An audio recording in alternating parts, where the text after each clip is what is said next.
Prêt pour l'impact, c'est la question que je pose chaque jour à une personnalité qui compte dans notre économie. Je reçois aujourd'hui Frédéric Martin, bonjour. Bonjour Thomas. Bienvenue, vous êtes le président de France Gaz. Vous avez fait partie des équipes de direction de GRDF, de GDF, Suez Énergie, d'Engie, et vous avez pris la présidence de France Gaz, c'était juillet 2024. Alors, c'est quoi France Gaz et puis quelle est votre mission Alors, France Gaz, c'est la fédération professionnelle de l'industrie gazière française. Donc, les adhérents regroupent l'ensemble des acteurs économiques de cette filière. Donc, ça va à la fois des grands énergéticiens jusqu'aux représentants du chauffagiste qui exploite votre chaudière. Ouais. Vous voyez, et ça vaste. également, c'est vaste. Et donc, ça regroupe aussi tous les opérateurs d'infrastructures, que ce soit de distribution, de transport, de stockage ou de terminaux méthaniers. C'est à peu près 230 000 salariés qui sont touchés directement ou indirectement par cette activité. Et c'est une filière, effectivement, qui est très engagée dans la vie économique, puisque ça touche à l'énergie. Et donc, l'enjeu de France Gaz, c'est vraiment de soutenir le développement du gaz. Alors, on disait souvent, parce qu'on parle souvent que du gaz naturel, mais de plus en plus, on voit qu'il y a une mixité, c'est-à-dire qu'on parle maintenant de biométhane, on parle d'hydrogène, on parle de CO2. Donc, tout ça, ça se combine, mais c'est passionnant. C'est un secteur qui est en pleine transformation avec la décarbonation de notre économie. Mais en gardant en même temps les pieds sur terre. Donc notre challenge, c'est de se transformer tout en ayant les pieds bien sur terre pour permettre à nos clients d'être compétitifs. Parce qu'on va encore avoir besoin de gaz pendant, et hors biométhane et hydrogène, etc. On aura, je pense, toujours besoin d'énergie stockable, disponible, et qui permettent notamment, on le voit ces derniers jours avec les événements climatiques, qui ont besoin d'être présents pour que les gens puissent se chauffer, cuisiner, se déplacer, etc. On va y revenir à cette période de grand froid, période de neige, etc. Des régions qui se sont retrouvées un peu perturbé, on va dire ça gentiment. Quelques chiffres quand même. La part du gaz dans l'industrie en France, c'est 37%, 100% du territoire français couvert par du gaz naturel, du gaz liquide. Et puis vous l'avez dit, les salariés de ce secteur ou de ces secteurs, c'est plus de 230 000, 238 000. La place du gaz dans le mix énergétique français, c'est quoi aujourd'hui? Alors, la France consomme, pour l'ensemble de ses usages, à peu près entre 1500 et 1600 TWh. C'est l'unité que l'on a dans notre secteur. Le gaz représente 20% de ce volume-là, mais il a la particularité, contrairement à l'électricité, de pouvoir être stocké, comme notamment le fuel, ou le bois, par exemple, ou la biomasse. Et donc, c'est important, puisqu'on a un rôle assurantiel dans le système énergétique. Donc le gaz que l'on consomme en France, il vient de deux manières. Alors, ou par canalisation, on a beaucoup parlé des canalisations en provenance de Russie ces dernières années, qui aujourd'hui ne sont plus opérantes, et où il vient par bateau. Donc c'est à peu près 50-50. Il faut avoir en tête que préalablement donc, à la crise ukrainienne, il y avait à peu près 85-86% du gaz qui venait par canalisation et le reste venait par bateau. Cette crise ukrainienne a inversé les flux, c'est-à-dire qu'aujourd'hui, on est à 50-50, et donc on est sur un mixte qui est vraiment assez divers. Et dans l'approvisionnement, à peu près 50% vient de la plaque européenne. C'est-à-dire qu'on n'entend pas souvent, mais les Norvégiens fournissent une très grande quantité de gaz, notamment à la France. C'est à peu près 40% du gaz livré en France. C'est l'une des leçons tirées de la guerre en Ukraine et de la crise que ça a provoqué, c'est-à-dire d'être un peu moins dépendant du gaz russe. La France n'est pas dans la situation de l'Allemagne, mais... C'est-à-dire que la France a toujours eu une politique énergétique extrêmement prudente et diversifiée. D'abord parce qu'on a justement ces infrastructures qui nous permettent d'être connectés. Ce qui a changé avec la crise ukrainienne, c'est qu'on est devenu aujourd'hui un hub central de distribution de gaz pour l'Europe. C'est-à-dire qu'aujourd'hui, dans le gaz qui arrive en France, maintenant, on le distribue sur l'Europe de l'Est, notamment sur les pays limitrophes. Alors qu'avant, on était plutôt en bout de chaîne. Et donc, du coup, par contre, l'inconvénient, c'est qu'on a du gaz qui nous vient un peu plus par bateau.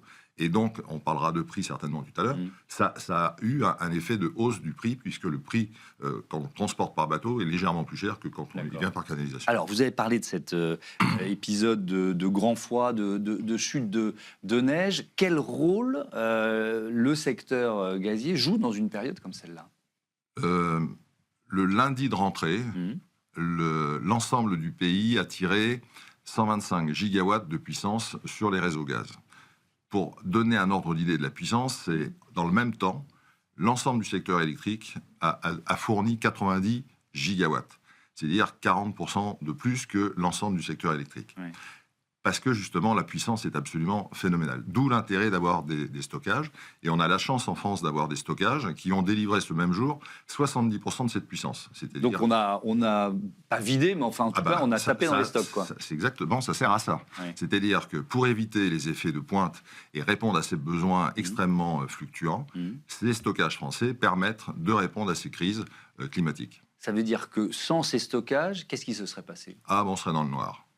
À ce point-là? Ah bah oui, tout à fait. Aujourd'hui, sur les 90 gigawatts de puissance électrique qui ont été délivrés, donc qui servent à éclairer, à faire chauffer, on a 10% qui a été fourni par le gaz. Voilà, donc on a besoin de ce mix équilibré parce qu'on a besoin de l'ensemble des énergies pour répondre à ces cas un peu particuliers où on a des pointes extrêmement importantes et pour lesquelles il faut qu'on réponde à l'ensemble des besoins du pays. Quand on parle gaz, on dit énergie fossile et donc on dit bon bah ok, très bien, on en a besoin. Vous venez de nous faire la démonstration de ce besoin, sauf qu'il faut qu'on décarbone quand même nos usages et notre économie. Comment la filière s'intègre à cette logique-là? Est-ce que vous vous dites, vous voyez ce que je veux dire? Oui, tout à fait. Ils sont bien gentils, mais nous on fait du gaz, on fait de l'énergie fossile, on va pas s'arrêter parce qu'on en a besoin. Ou est-ce que vous dites c'est un défi à relever et il faut réinventer nos métiers? Comment vous l'avez abordé? La filière gaz, je dirais, est une vieille dame, date de la fin du 19e. Oui. Donc elle a eu à répondre à beaucoup de crises. Et notamment, on est passé de la pyrolyse du charbon au gaz de lac et du gaz importé méthane. Et là, maintenant, on nous dit, voilà, le gaz, c'est très important, il faut le verdir. Donc la filière gazière française est complètement impliquée dans cette démarche. On est clairement avec un objectif de verdissement total du gaz à échéance de 2050. C'est possible, ça ? Oui, c'est possible. Alors, on a la chance en France d'être le premier potentiel de biomasse. Et c'est à partir de cette biomasse, il y a en gros l'ensemble de la valorisation de nos déchets. C'est-à-dire que les réseaux qui auparavant, les infrastructures gazières qui auparavant permettaient d'acheminer une molécule de l'étranger jusqu'au client, au consommateur final, va devenir demain une infrastructure de valorisation de l'ensemble de nos déchets. Depuis une dizaine d'années, on a développé en France la méthanisation, un peu en décalage d'ailleurs avec l'Allemagne, qui avait pour d'autres raisons lancé la méthanisation pour produire l'électricité. En France, le législateur nous a demandé de produire du gaz vert, enfin du biométhane, à partir de déchets agricoles, donc ça par la méthanisation, il y a eu le droit à l'injection. Il y a maintenant aujourd'hui en France un peu plus de 800 installations. Elles délivrent 16 TWh de gaz en puissance installée, 12 en injection.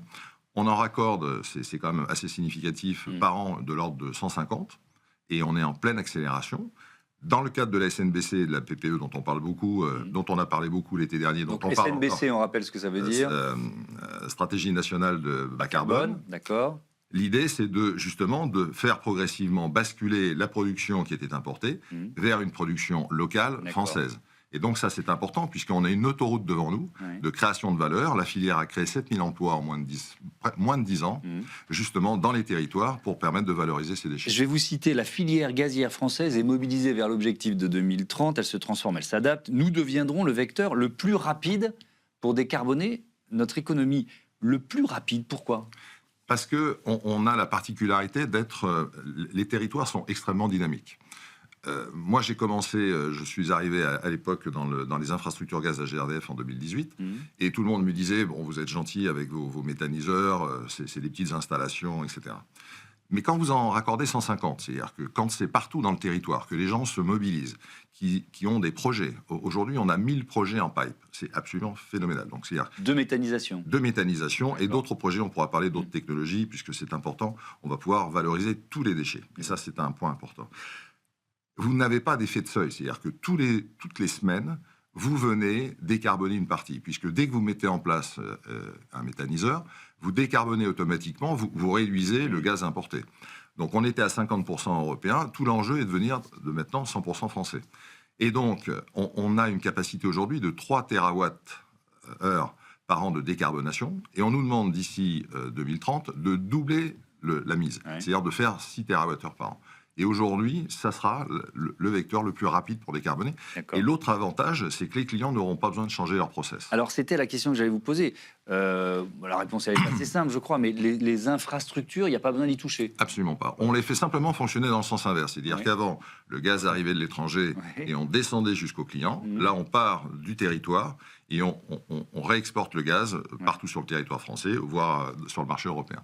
Mais sans que le client ait besoin de changer ses installations. C'est ça qui est important. Mais quand on crée un méthaniseur, c'est facile de le raccorder au réseau. Pardon de poser une question de béotien. Hein, mais non, mais tout à fait. Alors là-dessus, on est régulé par la Commission de régulation de l'énergie, qui est extrêmement vigilante à faire en sorte que quand on tire une canalisation pour raccorder un méthaniseur, on ne pose pas un tuyau pour rien. C'est-à-dire qu'il faut s'assurer qu'il y ait suffisamment de méthaniseurs qui soient raccordables pour faire en sorte que le ratio bénéfice-investissement vienne pas perturber le tarif du consommateur.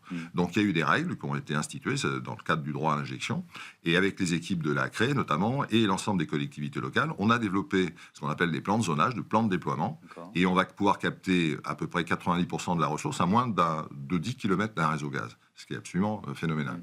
Et donc ça se passe tranquillement, et aujourd'hui on a à peu près estimé qu'on va pouvoir faire plus de 100 TWh, hein, ne serait-ce qu'avec ce qui est identifié aujourd'hui, de collecte de biométhane pour injecter dans les réseaux gaz. Sur les premiers méthaniseurs, notamment les importants, il y a eu un certain nombre de bugs dans les rejets, donc de vraies questions d'acceptabilité par les riverains.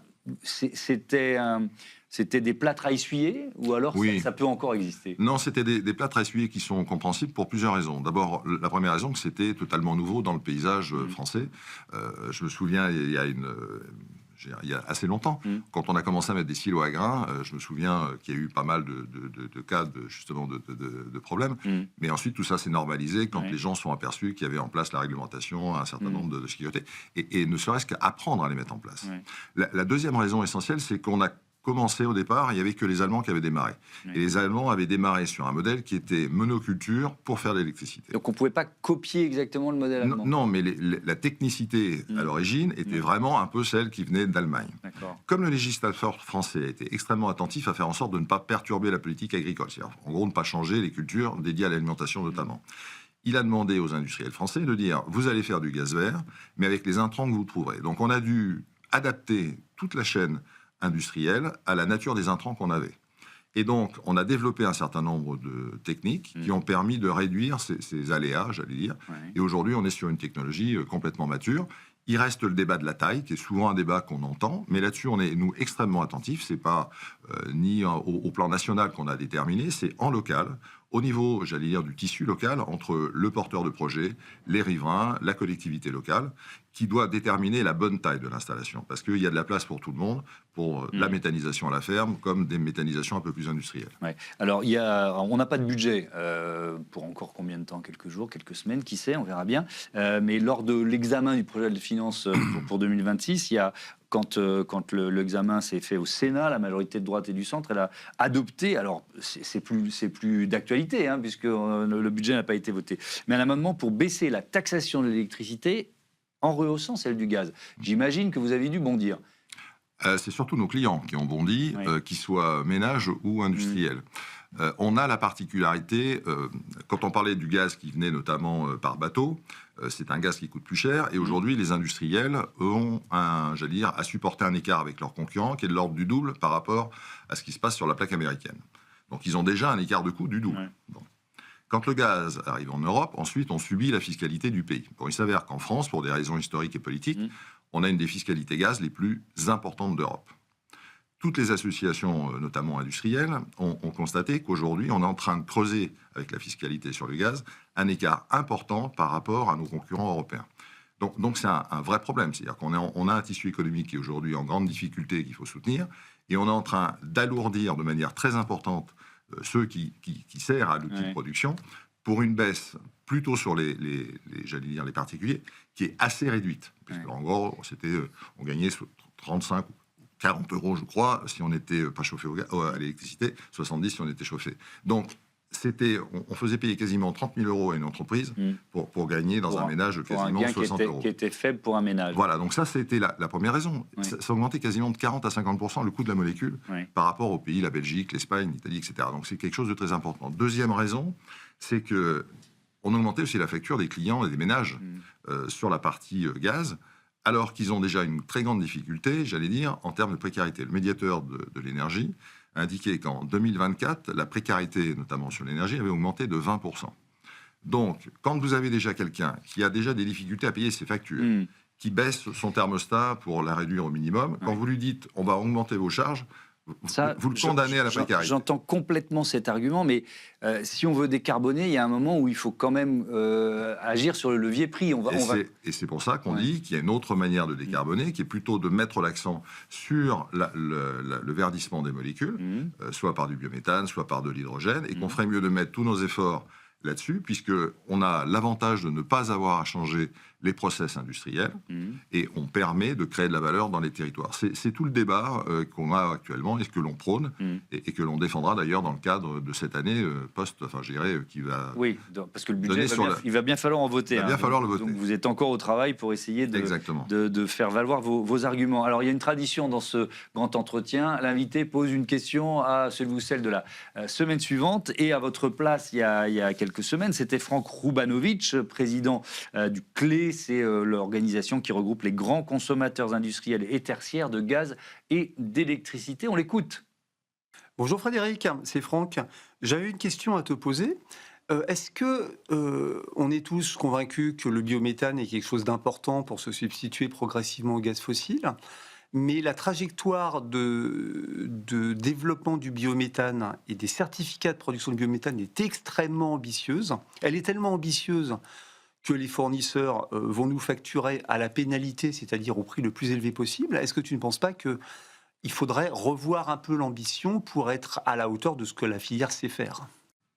Alors, on va répondre à la question sur l'ambition de développement du biométhane. Est-ce qu'elle est trop lourde, trop rapide ? Mais d'abord, je voudrais juste comprendre de quelle pénalité il parle. Oui, donc, merci à Franck. C'est un peu technique, quoi. Franck est un représentant de nos clients, donc merci à lui pour sa question. Sa question, c'est le fait de dire qu'aujourd'hui, on est dans une... D'abord, il mentionne qu'il a absolument besoin, pour ses représentants, de plus de biométhane et de molécules renouvelables et bas carbone. Donc ça, lui, il fait le même constat que tout le monde. Il dit aujourd'hui, on n'arrête pas de nous dire qu'il faut électrifier. Lui, il nous dit, on a besoin de plus de gaz vert. Il faut en faire important. Il fait mention d'un dispositif de financement du gaz vert. Il y en a plusieurs. Il y a le tarif d'injection, qui est un tarif porté par l'État, donc le contribuable. Et il y a un nouveau dispositif qui a été mis en place, qu'on appelle les certificats de production de biométhane, qui est un dispositif de financement qui impose aux fournisseurs de gaz, quand ils vous vendent du gaz, d'en avoir un certain pourcentage en gaz vert. C'est-à-dire qu'en gros, on est en train de leur imposer d'aller chercher sur le marché du gaz vert et donc de promouvoir la production de gaz vert dans les territoires. Donc c'est plutôt vertueux. L'idée, elle est bonne, oui. Voilà. Alors après, il faut regarder ce que ça représente. Donc ça représente entre un tiers et un quart du volume global. Donc c'est de gaz vert, de la trajectoire de gaz vert, qui est encore réduite, mais qu'on augmente progressivement. Et donc, ce que dit Franck, c'est que simplement, on a ce dispositif qui impose un pourcentage croissant de gaz vert dans le gaz que l'on consomme. Ce qui est logique, puisqu'en 2050, on va être à 100%. Donc, c'est normal de l'augmenter progressivement. Et sa crainte, c'est de dire, si les fournisseurs ne trouvent pas de gaz vert en réponse sur le terrain, il y a une pénalité qui leur est appliquée, donc qui vont répercuter sur le client, qui est de l'ordre de 100 € du mégawattheure. Alors, face à ce risque, ma réponse allait de dire, d'abord, ça touche qu'une partie. 2, la filière gazière a toujours été au rendez-vous. C'est-à-dire qu'on est quand même le seul vecteur qui était au rendez-vous de la précédente PPE. Donc, il n'y a pas de raison qu'on ne soit pas au rendez-vous de 2030. PPE, c'est loi de programmation pluriannuelle de l'énergie. Et on y travaille, puisqu'on a bien pour l'intention d'être au rendez-vous de 2030 et de 2035. C'est-à-dire que le principe de l'escalier, on monte chaque marche et de manière progressive. On a aujourd'hui 1000 projets dans le pipe, et donc on n'a absolument pas de doute à ce que le sujet soit là. Le principe, c'est toujours le même, c'est-à-dire qu'à partir du moment où il y a une décision administrative, il faut que derrière, rapidement, le marché permette de produire ce gaz vert en quantité. Mais donc, ça veut dire que la trajectoire de développement là, du biométhane, elle n'est pas trop ambitieuse, parce qu'il y avait ça dans la aujourd'hui, il y a une consultation qui va être lancée. C'est-à-dire qu'aujourd'hui, nous, on a transmis au pouvoir public notre trajectoire, mais il va y avoir une concertation. Donc, évidemment, je ne doute pas que Franck fera ses commentaires lors de cette concertation. Nous, simplement, la trajectoire qu'on a transmise, qui est cohérente avec celle de la PPE, on est réaliste et on sait qu'on va la faire. Et on va la faire et on va utiliser tout le spectre, c'est-à-dire à la fois les projets des collectivités locales, les projets qui sont chez les agriculteurs, chez les industriels. Et là, récemment, il y a 2 textes qui sont sortis pendant les fêtes, qui ont permis de basculer un certain nombre de méthaniseurs qui faisaient de l'électricité, qu'on a basculé sur l'injection réseau. Et donc, ils vont apporter très rapidement un volume de gaz disponible pour que les fournisseurs intègrent du gaz vert français dans le gaz qu'ils fournissent à leurs clients. Ouais. Avec une difficulté, vous avez commencé à l'évoquer, mais très rapidement tout à l'heure, qui est de savoir ce qu'on met dans ces méthaniseurs. Oui. Et de ne pas simplement faire porter sur l'agriculture et les déchets ou un poids, parce que l'agriculture elle est déjà là pour nous nourrir ou pour nourrir les animaux. Donc ça veut dire quoi? Si vous évoquiez ça tout à l'heure, le fait de pouvoir valoriser de plus en plus de déchets, c'est ça?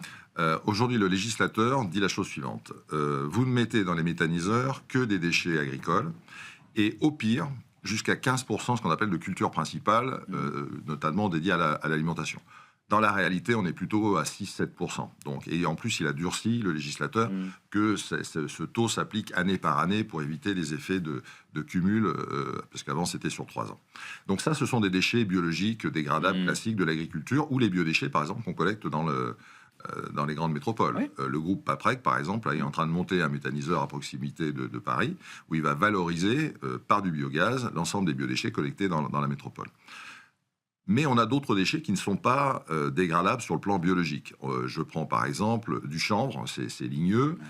Je prends du bois B, notamment le bois qu'on emmène dans des déchetteries, ou je prends des liqueurs noires. Par exemple, les industriels qui ont des liqueurs qui, à la fin, ils sont obligés de les brûler. C'est quand même, on brûle essentiellement de l'eau, ou des bouts d'épuration, par exemple.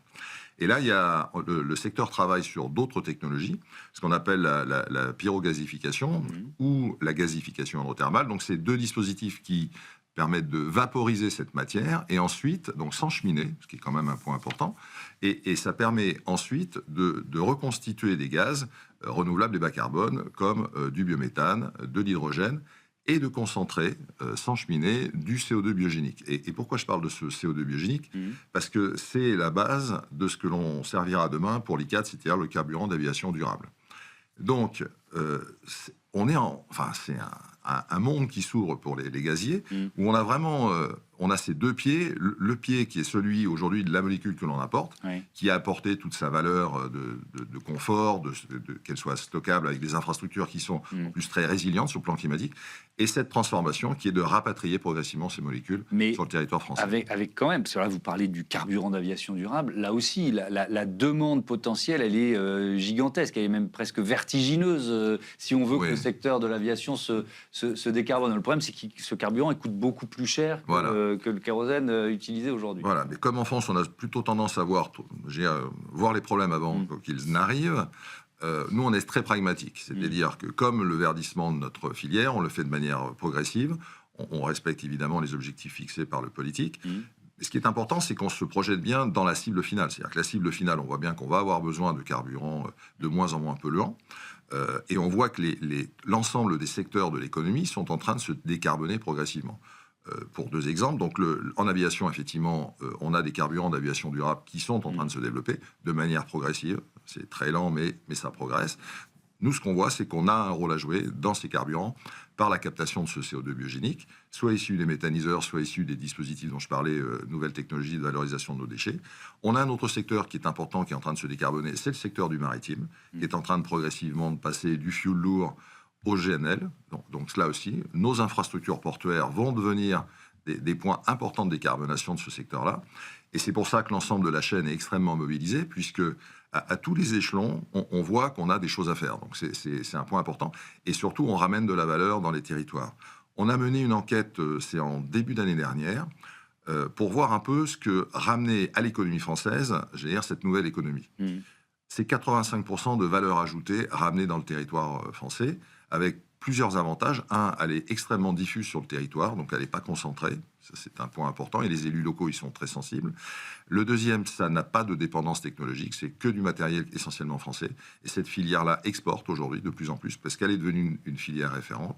Et le troisième avantage, c'est qu'elle apporte ce qu'on appelle des externalités positives. C'est-à-dire que, par exemple, les agriculteurs, quand ils font du biogaz, ils récupèrent un digestat qui, aujourd'hui, leur permet de remplacer les engrais synthétiques qu'ils achetaient auparavant. Voilà, donc on a énormément de choses à travailler. C'est pour ça que c'est passionnant. Il nous reste 1 minute, on n'a pas parlé d'hydrogène.